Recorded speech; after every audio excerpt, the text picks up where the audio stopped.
할렐루야. 부활주일 이후 첫 번째 맞는 주일입니다. 오늘 또 우리 하나님께서 역사하시는 살아계신 하나님을 찬양하는 작은 부활절로 지킵니다.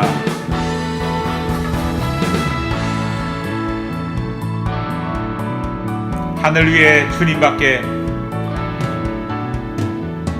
하늘 위에 주님밖에 내가 사모할 자 이 세상에 없네. 내 맘과 힘은 믿을 수 없네. 오직 한 가지 그 진리를 믿네. 주는 나의 힘이요, 주는 나의 힘이요, 주는 나의 힘이요. 영원히 주를 의지하리. 주는 나의 힘이요, 주는 나의 힘이요, 주는 나의 힘이요. 영원히 주를 의지하리. 영원히. 다시 한 번 더. 하늘 위에 주님밖에 내가 사모할 자, 내가 사모할 자 이 세상에 없네. 내 맘과 힘은 믿을 수 없네. 오직 한 가지 그 진리를 믿네. 주는 나의 힘이요, 주는 나의 힘이요, 주는 나의 힘이요. 영원히 주를 의지하리. 주는 나의 힘이요, 주는 나의 힘이요, 주는 나의 힘이요. 영원히 주를 의지하리. 영원히.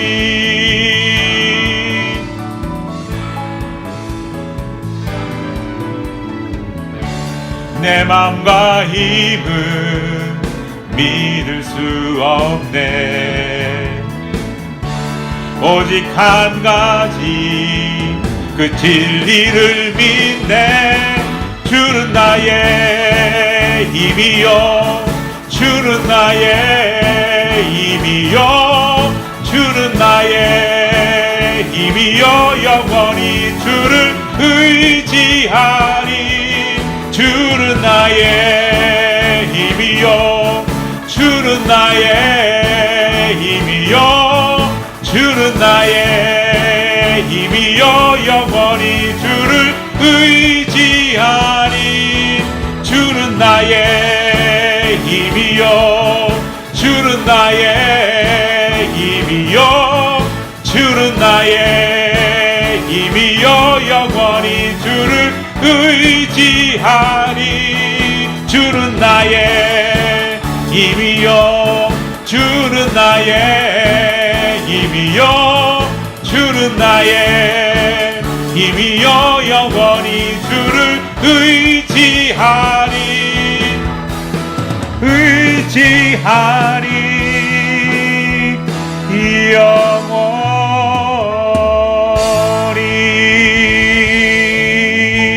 영원히. 아멘.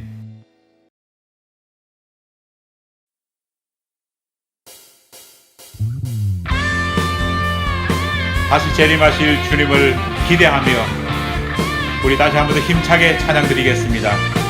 마지막 날에 우리 주님이 오실 그날을 사모합니다. 마지막 날에 내가 나의 영으로 모든 백성에게 부어주리라.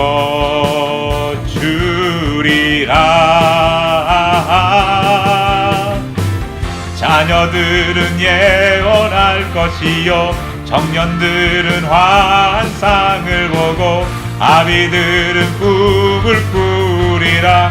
주의 영이 임하면 자녀들은 예언할 것이요 청년들은 환상을 보고 아비들은 꿈을 꾸리라. 주의 영이 임하면 성령이여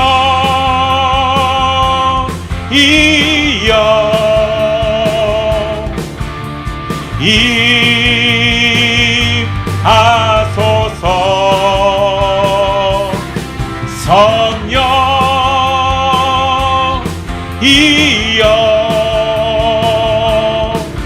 우리에게 임하소서. 마지막 날에 내가 나의 영으로 모든 백성에게 부어 주리라. 자녀들은 예언할 것이요 청년들은 환상을 보고 아비들은 꿈을 꾸리라. 주의 영이 임하면 자녀들은 예언할 것이요 청년들은 환상을 보고 아비들은 꿈을 꾸리라. 주의 영이 임하면 성령이여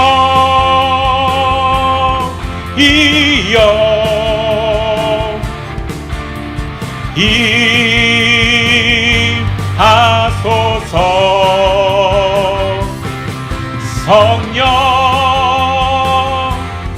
성령이여 우리에게 임하소서. 자녀들은 예언할 것이요 청년들은 환상을 보고 아비들은 꿈을 꾸리라.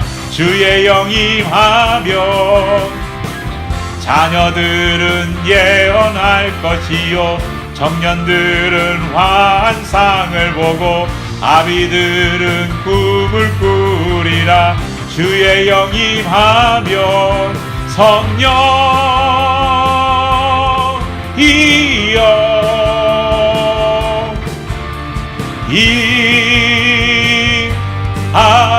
임하소서.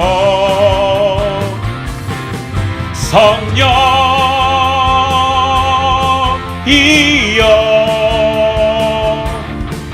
우리에게 임하소서. 성령이여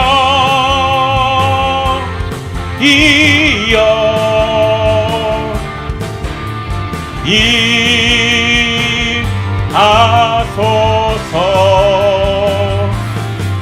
성령이여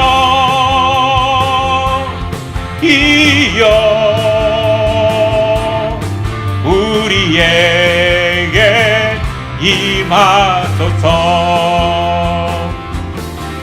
우리에게 임하소서.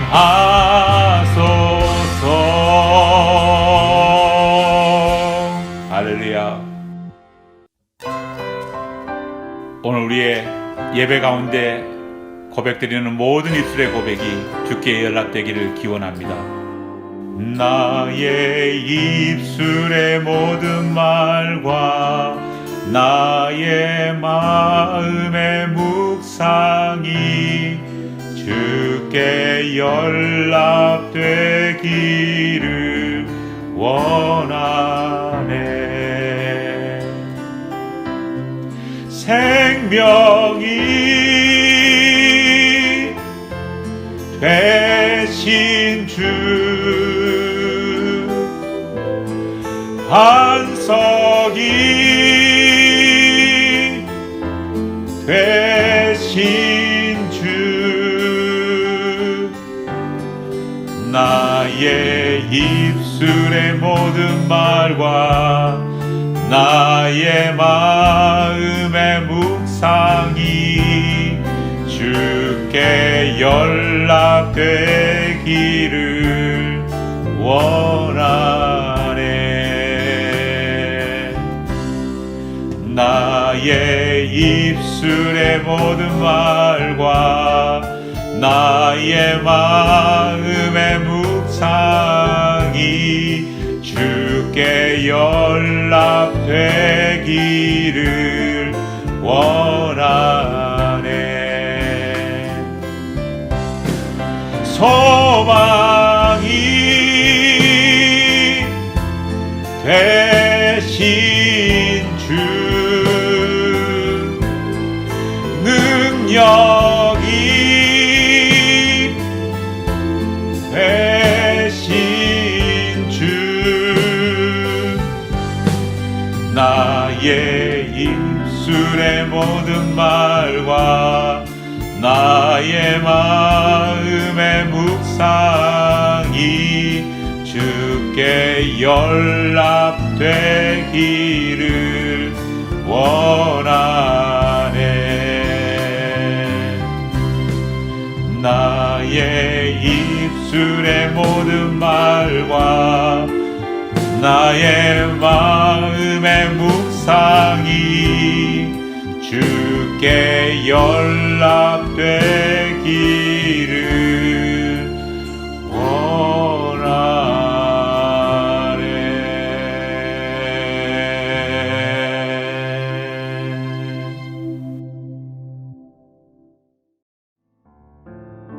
우리 다 함께 일어나셔서 개 찬송 부르겠습니다. 주께와 엎드려 경배드립니다. 주 계신 곳에 기쁨 가득, 무엇과도 누구와도 바꿀 수 없네. 예배 드림이 기쁨 됩니다. 주께와 엎드려 경배드립니다. 주 계신 곳에 기쁨 가득,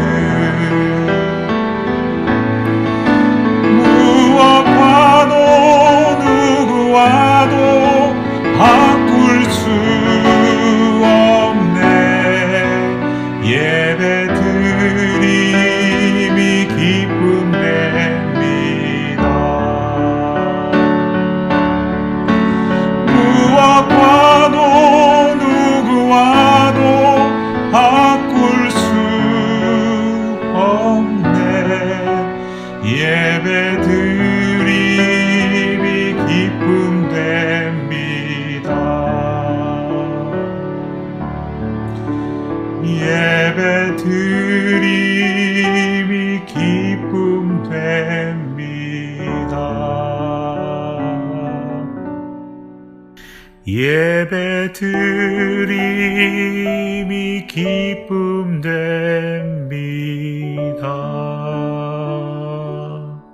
한 주간 우리의 삶을 돌아보며 하나님 앞에 회개하는 시간을 갖겠습니다. 다 함께 기도하겠습니다.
자비롭고 은혜롭고 인자와 진실이 많으신 하나님은 인자를 천대까지 베풀며 악과 과실과 죄를 용서하시느니라.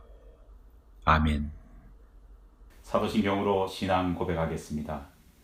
전능하사 천지를 만드신 하나님 아버지를 내가 믿사오며 그 외아들 우리 주 예수 그리스도를 믿사오니 이는 성령으로 잉태하사 동정녀 마리아에게 나시고 본디오 빌라도에게 고난을 받으사 십자가에 못 박혀 죽으시고 장사한 지 사흘 만에 죽은 자 가운데서 다시 살아나시며 하늘에 오르사 전능하신 하나님 우편에 앉아 계시다가 저리로서 산 자와 죽은 자를 심판하러 오시리라.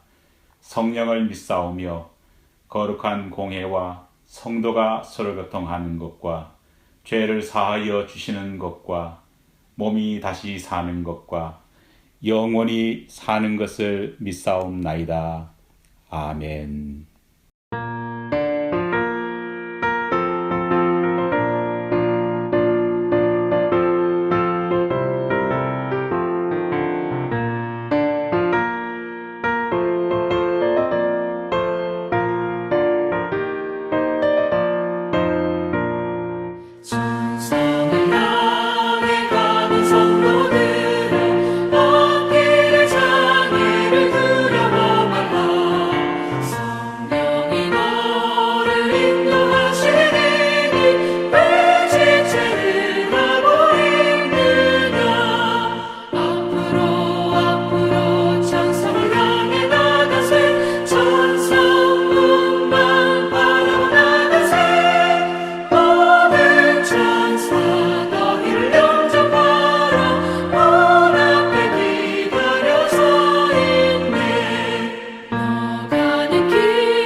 이 시간 우리 함께 한 주간 동안 우리가 가지고 온 우리의 기도 제목을 놓고 합심해 같이 기도하겠습니다. 다 같이 기도하겠습니다.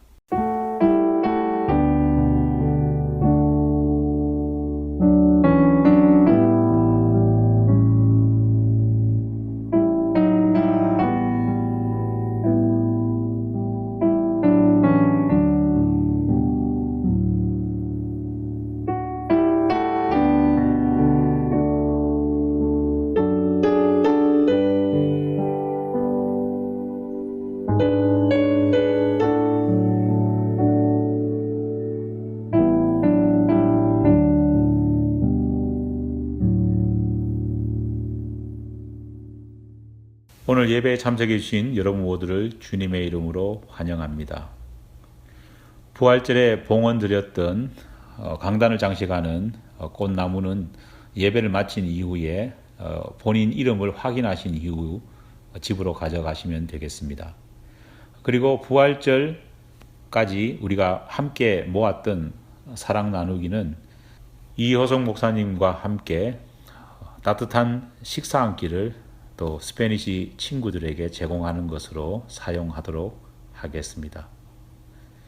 이미 광고해드린 대로 김명재 장로님께서 수술을 잘 마친 이후에 재활병원에서 또 재활을 하고 계십니다. 또 위하여 기도해 주시기 바랍니다. 그러면 다 함께 일어나셔서 봉헌 드리겠습니다.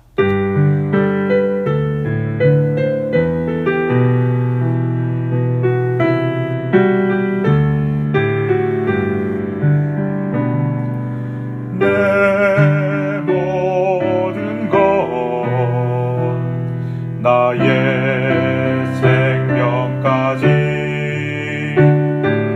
다 주님 앞에 드립니다.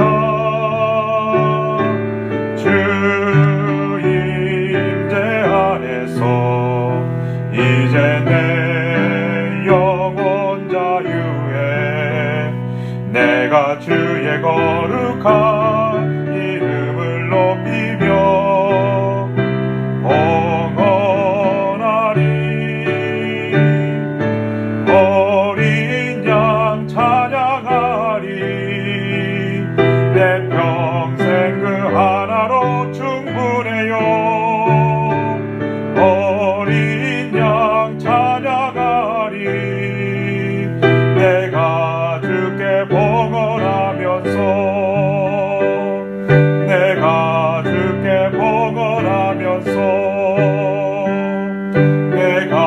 주께 봉헌하면서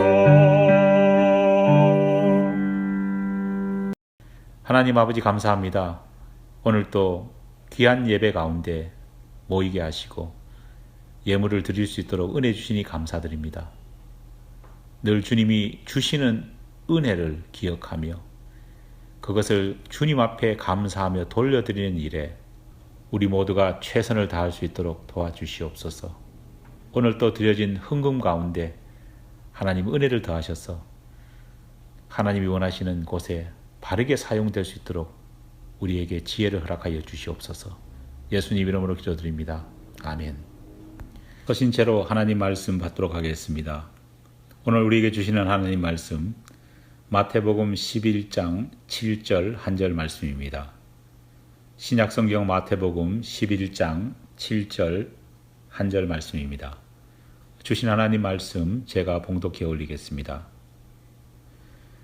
그들이 떠나매 예수께서 무리에게 요한에 대하여 말씀하시되 너희가 무엇을 보려고 광야에 나갔더냐? 바람에 흔들리는 갈대냐? 아멘. 자리에 앉아주시기 바랍니다. 지난 2017년 8월 22일 종로구 세종문화회관에서는 오랫동안 언론에서 보지 못했던 원로 정치인 한 분의 회고록 출판 기념회가 열렸습니다.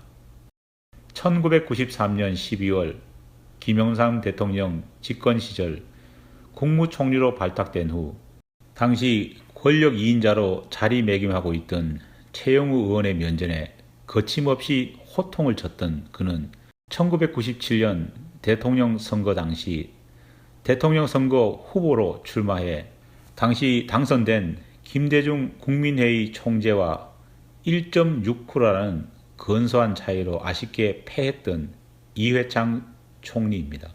1990년대 대학 생활을 했던 저에게 이회창 전 총리를 떠올릴 때마다 항상 생각나는 단어 하나가 있습니다. 바로 대쪽이라고 하는 표현입니다.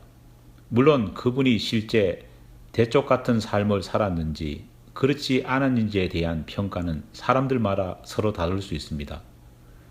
또 대쪽이라는 이미지 역시 정치권과 언론이 만들어낸 이미지 메이킹의 일환일 수도 있습니다.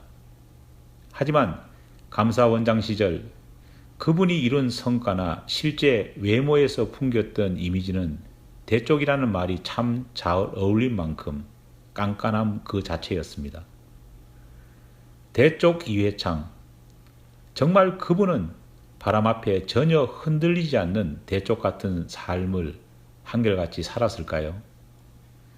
그날 출판된 회고록에서 이회창 전 총리는 대쪽이라는 우리가 알고 있는 이미지와는 다른 3번이나 대통령 선거에 출마했다가 낙마하면서 겪었던 크고 작은 인생의 흔들림에 대해서 회고록에서 많은 것을 밝혔습니다. 인생을 살아가면서 전혀 흔들리지 않는 인생이 과연 있을까요? 여러분 어떻게 생각하십니까? 대쪽 같은 이미지는 만들 수 있습니다. 대쪽같이 살고 있는 것처럼 사람들에게 보여줄 수도 있습니다. 하지만 죄로 인해 근원적인 내상을 입은 우리 인간이 사실 대쪽같이 전혀 흔들림 없는 그런 삶은 결코 살아갈 수는 없습니다. 그래서 우리의 실제 삶은 쪼개진 대나무의 줄기같이 잘 굽혀지지도 바람 앞에 잘 흔들리지도 않는 그런 대쪽 같은 삶이 아니라 바람 앞에 풍파 앞에 이리저리 흔들리는 갈대 같을 뿐입니다.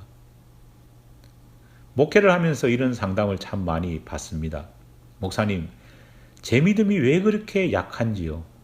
예수쟁이로 산다고 말하지만 인생살이가 너무 불안하고 너무 두렵습니다. 작은 미풍에도 이리저리 흔들리는 저 자신이 너무너무 싫습니다. 삶을 살아가면서 느끼는 흔들림에 대해 자책하는 분들이 참 많습니다. 실제로 어떤 분은 목사님 이렇게 믿음이 흔들리는데 제가 구원이나 제대로 받을 수 있을까요? 라고 말씀하시는 분도 계십니다.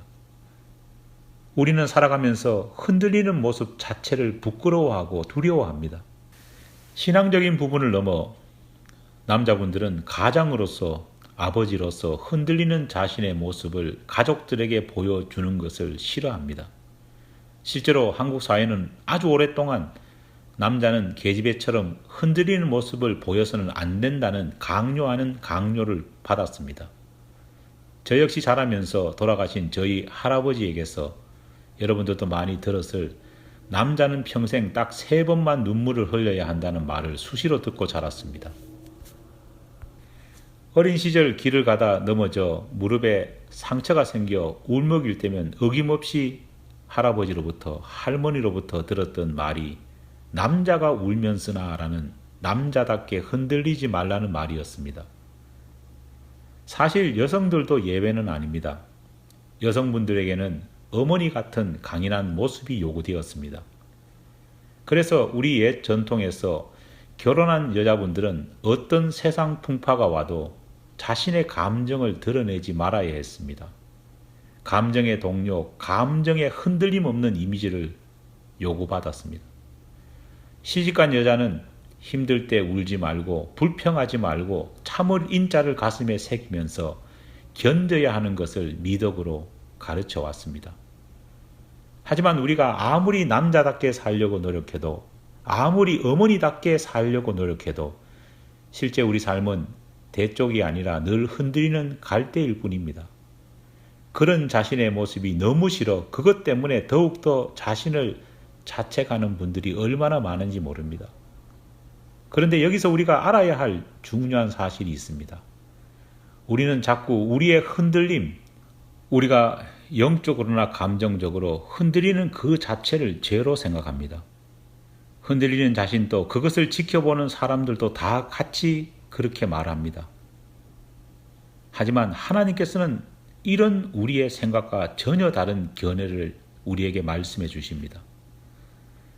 하나님께서는 흔들림 그 자체를 문제 삼지 않으십니다. 누구나 흔들릴 수 있기 때문입니다. 아니, 하나님처럼 신이 아닌 우리 인간은 흔들림 자체가 본질적인 모습입니다.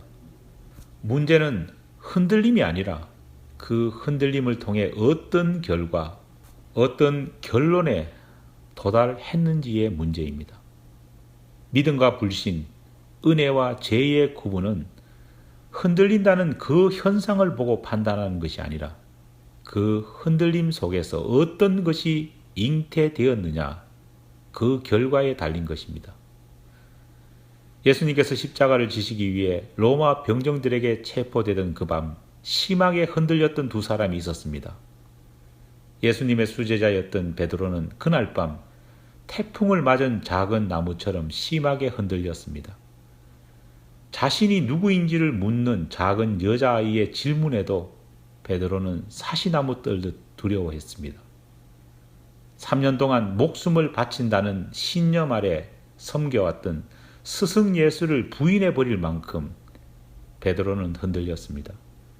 실제로 여자아이가 던진 형식적인 질문 앞에 그는 그가 가지고 있던 믿음의 오른팔과 왼팔 그리고 주님께 드렸던 사랑의 마음까지 다 떨어뜨릴 만큼 무너졌습니다. 하지만 우리가 잘 아는 대로 이렇게 흔들렸던 베드로였지만 그는 하나님으로부터 벌받기보다는 오히려 하나님의 은혜와 은총을 입는 사람이 되었습니다. 예수님이 잡히시던 그 밤 베드로 이상으로 심하게 흔들렸던 또 한 제자가 있었습니다. 바로 가룟 유다였습니다. 그 역시 허리케인 속에 서 있는 나무처럼 흔들렸습니다. 하지만 그는 그 흔들림 속에서도 자신이 저지른 잘못, 자신이 받은 부정한 돈을 다시 돈을 준 사람에게 되돌려 줄 만큼 그런 단호한 행동을 감행했습니다. 예수님을 3번 부인하고 그 자리에서 도망친 베드로와 비교한다면 가룟 유다는 자신이 저지른 잘못에 책임지는 모습을 보인 듯 보입니다. 그러나 가룟 유다는 베드로와 달리 하나님의 무서운 심판을 받았습니다. 그가 자살한 곳은 아겔라마, 다시 말해 피밭이라는 무시무시한 이름이 붙을 정도로 크고 잔혹한 형벌을 그는 받았습니다. 똑같이 흔들렸던 둘 사이에는 어떤 차이가 있었던 것일까요? 흔들림이란 자체로는 이 두 사람 사이의 차이를 설명할 수 없습니다. 왜 그렇게도 흔들렸냐고 흔들린 그들의 모습 그 자체를 비판한다면 베드로도 가룟 유다도 할 말이 없습니다. 하지만 흔들림 자체가 아니라 하나님이 이 두 사람을 통해 보신 것, 판단하신 것은 따로 있었습니다. 그것은 흔들림을 통해 어떤 것을 얻었고 그 어떤 것으로 무엇을 만들었냐 그 결과를 보신 것입니다. 저는 이것을 오규원 시인이 지은 짧은 식구 하나를 통해 더 잘 이해할 수 있었습니다. 만물은 흔들리면서 흔들리는 만큼 튼튼한 줄기를 얻고 잎은 흔들려서 스스로 살아있는 잎인 것을 증명한다. 정말 중요한 것은 우리가 삶의 질고 앞에 흔들리느냐 흔들리지 않느냐가 아닙니다. 내가 대쪽 같은 이미지를 지키느냐 아니면 갈대 같은 모습으로 이미지를 구기느냐도 아닙니다. 진정 중요한 것은 그 흔들림이 내가 나의 삶과 믿음의 자양분을 얻는 흔들림이었는가 아니면 내 인생의 허리를 꺾어버리는 흔들림이었냐 그 문제입니다. 지난해 7월 저는 사는 집을 옮겼습니다. 이전에 살던 집에서 텃밭이 있어서 이런저런 모종과 꽃나무들을 길렀습니다. 하지만 빌라 형식으로 지어진 베란다가 없는 산층 집으로 이사한 이후에 저는 더 이상 모종도 꽃나무도 마음껏 키울 수 없게 되었습니다. 요즘은 그 아쉬움을 화분 몇 개를 실내에서 기름을 통해서 대신하고 있습니다. 그런데 몇 주 전 집에 간단하게 수리할 것이 생겨서 홈디포에 갈 일이 있었습니다. 봄을 맞아 많은 꽃나무들이 판매되고 있었습니다. 꽃이 너무 아름다워 저도 모르게 몇 개를 사서 집으로 돌아왔습니다. 그리고 집 현관 앞 햇빛이 가장 잘 들어 보이는 곳에 두었습니다. 정성스럽게 물도 주고 작년에 얻은 미라클이라는 비료도 주었습니다. 하지만 안타깝게도 그렇게도 홈디포에서는 활짝 폈던 꽃이 이상하게 날이 갈수록 집에서는 시들어 갔습니다. 무슨 이유일까 생각하면서 그 이유를 알기 위해 인터넷을 이리저리 검색해 보았습니다. 그런데 인터넷에 이런 설명된 것을 보았습니다. 키가 큰 나무든 그와 정반대인 작은 꽃나무든 뿌리에서 우둠지까지 물을 공급하는 것을 삼투압 현상만으로는 설명할 수 없다. 나무의 흔들림이 물을 우듬지까지 펌프질하는 것이다. 나무를 흔드는 바람이 바로 그 역할을 한다. 흔들림이 없는 나무는 뿌리를 깊게 내릴 수 없고 물과 양분을 나무의 잔가지 끝까지 꽃나무의 작은 잎사귀까지 보낼 수 없다는 것입니다. 우리 인생살이도 똑같습니다. 흔들리는 상황은 두렵고 공포스럽지만 바로 그 흔들림 때문에 우리는 진정한 인생의 참맛, 진정한 삶의 성장, 믿음의 성장을 이룰 수 있는 것입니다. 오랜 감옥 생활 끝에 몸과 마음이 지칠 대로 지쳐버린 세례 요한은 어느 날 자신의 제자들을 은밀하게 예수님께 보냅니다. 오실 그이가 당신이입니까? 아니면 우리가 다른 사람을 기다려야 할까요? 세례 요한은 자신의 인생 속에서 불어오는 심한 풍랑 속에서 흔들리고 있었습니다. 그는 혈육으로는 사촌 동생인 예수를 누구보다도 잘 알고 있었습니다. 그는 사촌 동생임에도 세상 죄를 지고 가는 하나님의 어린 양이시다라고 신앙 고백할 정도로 예수님의 메시아 되심을 조금도 의심하지 않았던 인물이었습니다. 그는 자신의 삶의 정체성을 주의 길을 예비하는 자라고 당당하게 규정할 만큼 대쪽 같은 신앙인이었습니다. 그는 예수님께 세례를 베풀었고 하늘이 열리고 성부 하나님께서 이는 내 사랑하는 아들이니 그의 말을 들을지니라는 말씀과 성령이 비둘기같이 예수님의 머리 위에 임하는 모습까지 가장 가까이에서 지켜본 인물이기도 했습니다. 그런 그가 흔들렸습니다. 아주 심하게 흔들렸던 것입니다. 사람들은 그렇게 흔들리는 세례 요한의 모습을, 아니 그 밤에 찾아와 세례 요한의 질문을 전하는 요한의 제자들의 말을 들은 예수님의 제자들은 세례 요한이 흔들리는 갈대 같다, 그렇게 변해버렸다, 요한의 이미지를 그렇게 생각했을 것입니다. 예수님께서도 세례 요한의 제자들이 돌아간 다음 제자들과 대화하면서 너희가 무엇을 보려고 광야에 나갔더냐, 바람에 흔들리는 갈대냐라고 말씀하셨습니다. 예수님의 이 말씀 속에서 바람에 흔들리는 갈대가 누구를 지칭하는지를 제자들은 쉽게 알 수 있었습니다. 왜냐하면 너희가 무엇을 보려고 광야에 나갔더냐라는 말씀 속에 너무너무 명확한 힌트가 들어있었기 때문입니다. 우리가 잘 아는 대로 세례 요한의 닉네임이 무엇입니까? 바로 광야에서 외치는 자의 소리 아닙니까? 하지만 예수님께서는 세례 요한을 광야에서 흔들리는 바람을 막고 있는 갈대와 같다고 생각하는 제자들과 사람들을 향해 그렇다, 그렇게 동조하거나 조롱하지 않으셨습니다. 오히려 여자가 낳은 자 중에 가장 큰 자라고 말씀하셨습니다. 흔들린 그 자체가 문제가 아니라는 것입니다. 흔들렸다고 그의 존재 자체가, 믿음 자체가 의심받는 것도 아니라는 것입니다. 문제는 그 흔들림으로 우리가 우리 믿음의 우듬지까지 하나님께서 우리에게 허락하신 이 삶의 끝까지 신앙을 잘 지켜나가는 믿음의 자양분을 얻었느냐, 얻지 못했냐입니다. 여러분, 흔들림을 두려워하지 마십시오. 오히려 그 흔들림 속에서 하나님이 부어주시는 믿음의 자양분을 얻지 못함을, 그것을 내 삶 구석구석까지 뻗어나가게 하지 못했음을 두려워하십시오. 지금 오늘 삶에 흔들림이 있습니까? 오히려 기뻐합시다. 여러분에게 하나님께서 믿음의 자양분을 부어주시려는 사인입니다. 기도하겠습니다. 주님 감사합니다. 인생에서 풍파 만났을 때 우리는 너무 쉽게 흔들립니다. 하지만 그 흔들림이 결코 부정적인 것만은 아님을 깨달을 수 있도록 도와주시옵소서.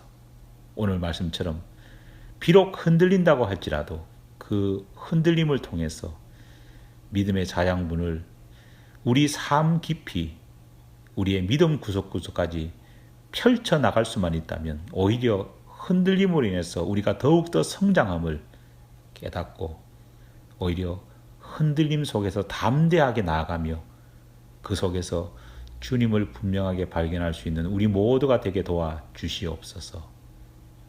예수님 이름으로 기도하옵나이다. 아멘. 우리 다 함께 일어나셔서 화성 찬송 부르심으로써 예배를 마치도록 하겠습니다.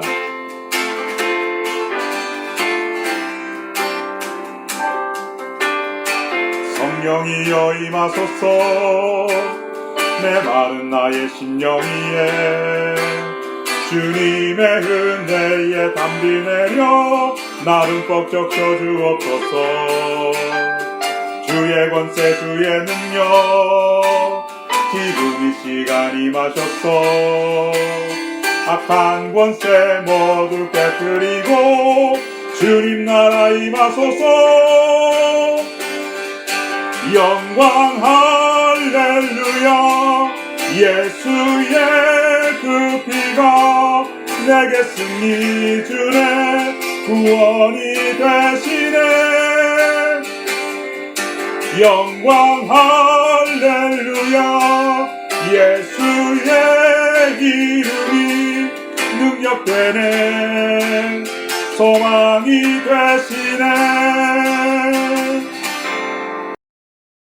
지금은 우리 주 예수 그리스도의 은혜와 하나님 아버지의 사랑하심과 성령의 교통하심의 역사하심의 은총이 비록 삶이 흔들리고 믿음이 흔들리는 것을 경험할지라도 그 흔들림 속에서 하나님이 주시는 믿음과 삶의 영적 자양분을 더욱더 받아 우리의 삶의 끝자락까지 하나님을 향한 신실한 믿음과 삶의 아름다움을 꽃피기를 원하는 우리 모든 교우들 위해 하나님의 은혜가 늘 함께하옵기를 간절히 축원하옵나이다. 아멘.